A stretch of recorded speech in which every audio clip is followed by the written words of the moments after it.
नमस्कार दोस्तों, मैं फिर से एक जॉब रिलेटेड वीडियो के साथ आया हूँ। यह job BSF group C constable, head constable ASI online form 2021 है। इस जॉब के इम्पोर्टेंट डेट्स देख लेते हैं। जो एप्लीकेशन बिगन होगा उसका डेट है 15/11/2021। अप्लाई करने का लास्ट डेट जो होगा वो 29 दिसंबर 2021 है। और जो एग्जामिनेशन फ़ी का लास्ट डेट होगा वो 29 दिसंबर 2021 है। इसके एग्जामिनेशन डेट के बारे में अभी कुछ नहीं बताया गया है।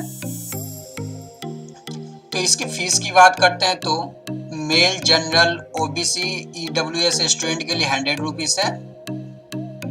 एसटी एंड एससी स्टूडेंट के लिए बिल्कुल फ्री है। एंड ऑल कैटेगरी फीमेल के लिए इसका फीस 0 रुपये है। आप इसे ऑनलाइन मोड से इस पेमेंट को पे कर सकते हैं। आप debit card, credit card, net banking के थ्रू इस फीस को आप पे कर सकते हैं। अब एज लिमिट की बात कर लेते हैं। तो यहाँ पर minimum age 18 years and maximum age 25 years है।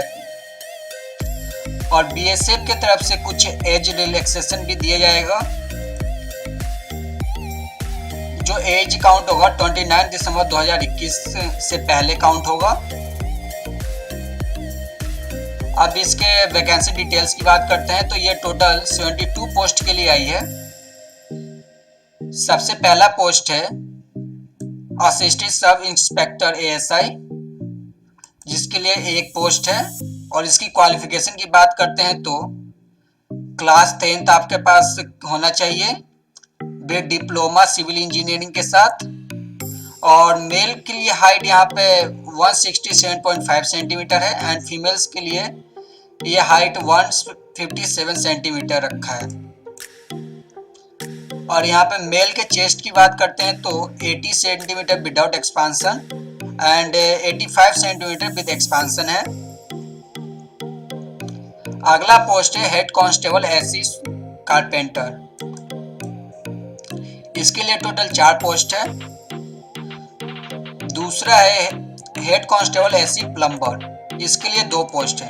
इन दोनों की क्वालिफिकेशन की बात करते हैं तो आपके पास 10th पास होना चाहिए, आपके पास आईटीआई सर्टिफिकेट होना चाहिए विद 3 ईयर एक्सपीरियंस।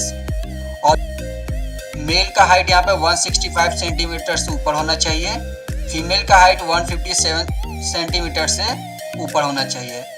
चेस्ट में थोड़ा रिलैक्सेशन दिया गया है, उसके लिए 76 centimetre without expansion and 81 centimetre with expansion है। अगला पोस्ट है कांस्टेबल सिवरमैन, इसके लिए 2 पोस्ट है। इसकी क्वालिफिकेशन की बात करते हैं तो क्लास 10th पास होना चाहिए। हाइट की बात करते हैं तो मेल के लिए 165 सेंटीमीटर एंड फीमेल के लिए 157 सेंटीमीटर है। चेस्ट की बात करते हैं मेल के लिए तो 76 centimetre without expansion and 81 with expansion होना चाहिए। कांस्टेबल जनरेटर ऑपरेटर के लिए यहाँ पे 24 पोस्ट अवेलेबल है। कांस्टेबल जनरेटर मैकेनिक के लिए 28 पोस्ट अवेलेबल है। कांस्टेबल लाइनमैन के लिए यहाँ पे 11 पोस्ट अवेलेबल है। इनकी क्वालिफिकेशन की बात करते हैं तो आपके पास 10th पास होना चाहिए, आईटीआई सर्टिफिकेट होना चाहिए। एंड हाइट की बात करते हैं तो आपका height 165 centimetre for male and 157 centimetre for female होना चाहिए। मेल चेस्ट एक्सपांसन की बात करते हैं तो 76 सेंटीमीटर विदाउट एक्सपांसन होना चाहिए एंड 81 सेंटीमीटर विद एक्सपांसन होना चाहिए। सिलेक्शन प्रोसीजर की बात करते हैं तो यहाँ पे 2 फेज में सिलेक्शन होगा। फर्स्ट फेज है रिटन एग्जाम, यहाँ पे असिस्टेंट सब इंस्पेक्टर के लिए अलग से एग्जाम होगा and head constable plumber, sewerman, generator operator, generator mechanics and lineman के लिए अलग से एग्जाम होगा। असिस्टेंट सब इंस्पेक्टर के लिए जो सब्जेक्ट्स होंगे वो जनरल इंग्लिश होगा, जिसमें 20 क्वेश्चंस होंगे एंड 20 मार्क्स का होगा।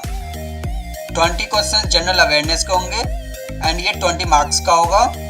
एंड जो थर्ड पार्ट होगा उसमें टेक्निकल सब्जेक्ट्स होगा, जिसमें आपके आईटीआई या डिप्लोमा बेस पे जो भी आप सिविल के क्वेश्चंस होंगे वो पूछे जाएंगे। ये टोटल 60 क्वेश्चंस होंगे और 60 मार्क्स का। टोटल एग्जाम का ड्यूरेशन यहाँ पे देख सकते हैं आप 2 घंटे का है। Head constable, carpenter, plumber, sewerman, generator operator, generator mechanics, lineman के लिए यहाँ पे एग्जाम का पैटर्न अलग है। इनका पार्ट ए में 20 क्वेश्चंस होंगे। जो सब्जेक्ट होगा वो जनरल इंटेलिजेंस एंड रीजनिंग होगा, इनका इंग्लिश नहीं होगा और ये 20 मार्क्स का होगा। सेकेंड पार्ट होगा जनरल अवेयरनेस, ये भी 20 क्वेश्चंस होंगे एंड 20 मार्क्स के होंगे। थर्ड सब्जेक्ट होगा टेक्निकल सब्जेक्ट, जिसमें आपसे के सब्जेक्ट से रिलेटेड क्वेश्चन पूछे जाएंगे, जैसे आईटीआई से या पॉलिटेक्निक से, जिस भी डिप्लोमा बेस पे आप फॉर्म भरेंगे उससे क्वेश्चंस यहाँ पे पूछे जाएंगे। और ये क्वेश्चन टोटल 60 होंगे एंड 60 मार्क्स का होगा और इसका भी ड्यूरेशन 2 आवर्स का होगा। इस एग्जाम को क्वालिफाई करने के लिए आपका जो मिनिमम क्राइटेरिया है वो 45% मार्क्स होना चाहिए for general, EWS and OBC category candidate के लिए, एंड एससी एसटी कैंडिडेट के लिए इसका 40% होगा। अगर आपका फेज 1 एग्जाम क्लियर होता है तो फेज 2 के लिए आपको बुलाया जाएगा। यहाँ पर आपका डॉक्यूमेंट्स वेरिफिकेशन होगा। डॉक्यूमेंट्स वेरिफिकेशन के बाद आपका फिजिकल स्टैंडर्ड टेस्ट होगा, जिसमें आपका हाइट, चेस्ट, वेट, इन सब चीज़ों का यहाँ पे टेस्टिंग होगा।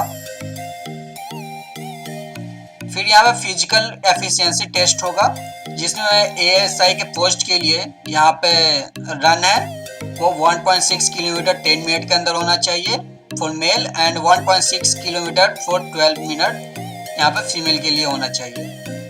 यहाँ पे स्टैंडिंग ब्रोड जंप यहाँ पे मेल के लिए 4.6 फीट है और 3 फीट फीमेल के लिए है। क्लियरिटी डिच की बात करते हैं तो यहाँ पे 6 फीट मेल के लिए एंड फीमेल के लिए 4 फीट है। Jump and reach 7 feet male के लिए, 6 फीट फीमेल के लिए है।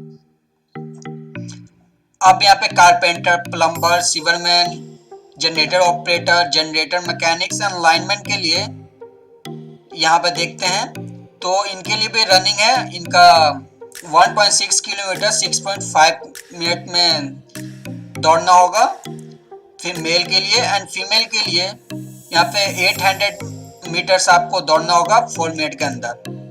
लॉन्ग जंप भी है इनके लिए, 11 फीट आपका लॉन्ग जंप होगा मेल के लिए और आपको 3 चांस दिए जाएंगे, एंड 9 फीट यहाँ पे फीमेल के लिए होगा और इन्हें भी 3 चांस दिया जाएगा। अब हाई जंप की बात करते हैं तो 3.5 फीट हाई जंप मेल के लिए होगा, इनको 3 चांस दिए जाएंगे, एंड 3 फीट फीमेल के लिए होगा, इनको भी 3 चांस दिए जाएंगे। अगर इस राउंड को आप क्लियर करते हैं तो एक मेरिट लिस्ट तैयार होगा, उसके अकॉर्डिंग आपको ज्वाइनिंग के लिए बुलाया जाएगा। अगर आप जॉब से रिलेटेड और भी वीडियो चाहते हैं तो आप मेरे यूट्यूब चैनल को सब्सक्राइब कीजिए। यहाँ पे मैं government as well as private job के डेली अपडेट्स को मैं यहाँ पे अपलोड करता हूँ। इस वीडियो को देखने के लिए धन्यवाद।